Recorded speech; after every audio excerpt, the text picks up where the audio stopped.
le cinéma, mais à travers la télévision, dans les années 60, 65. Télévision noir et blanc. Des polars américains, des grands classiques avec Humphrey Bogart et autres.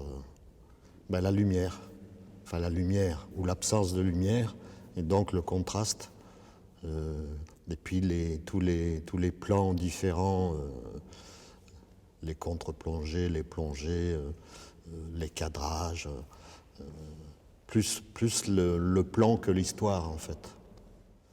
Mais je pense que c'est effectivement ça qui m'a construit. Ouais. C'était en 1995, puisque j'étais allé visiter les parcs américains.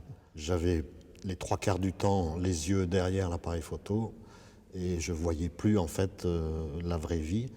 Et je mitraillais à longueur de journée. J'étais hypnotisé en fait. Et à travers l'appareil photo, je pensais voir tout mettre en boîte et tout m'accaparer. Le vrai déclic, c'est un deuxième voyage aux États-Unis. Je me suis retrouvé un peu dans le même état d'esprit que dans les parcs, sauf qu'avec un terrain de jeu tout à fait différent, plus concentré. Et l'année dernière, avec la pandémie, j'ai fait des photos juste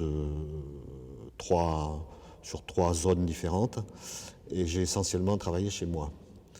Et donc j'ai repassé un certain nombre de mes anciennes photos non retenues et j'ai commencé à les triturer, à les transformer dans tous les sens avec Photoshop.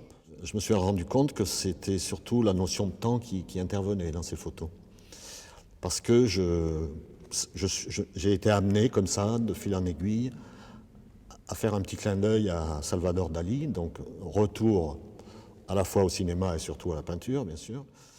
Après, j'ai reçu un coup de fil de Patrick, qui m'a proposé de faire partie d'une exposition. Et donc, c'est parti de là. Et puis, d'être dans un collectif sympathique, très sympathique, parce que si ça n'avait pas été le cas, je ne serais pas resté. Parce que je suis plutôt un solitaire. Donc,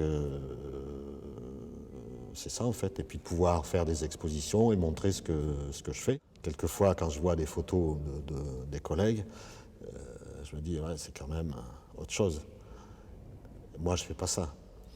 Et puis après, quand je rentre chez moi, je me dis, moi, je fais ce que je fais. Et puis, de toute façon, on s'appelait ou on s'appelait pas, c'est pas mon problème. Mais ça, c'est toujours la première réflexion. Il y a toujours derrière la réflexion qui est de se dire si c'est mon problème parce que ça me fait mal, quoi. Et puis, quelquefois, quand je regarde mes photos, je les adore. Donc, faut trouver un équilibre. J'aime aussi et j'aime beaucoup, de toute façon, l'instantané. Donc, parce que l'instantané, il y a la même poésie dans la photo, ou le même romantisme, ou la même mélancolie, pour y revenir, ou le même mystère, que dans des montages. J'aime pas trop les montages où il y a trop de choses. Je trouve que ça dilue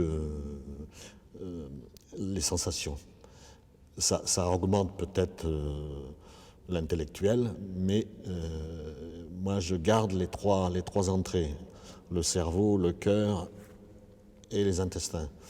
Ceci dit, je ne suis pas du genre non plus à faire 3 pages de conceptuel pour expliquer ma démarche.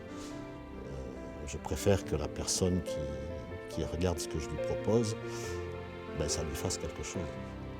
Et si ça s'arrête là, c'est pour moi l'essentiel.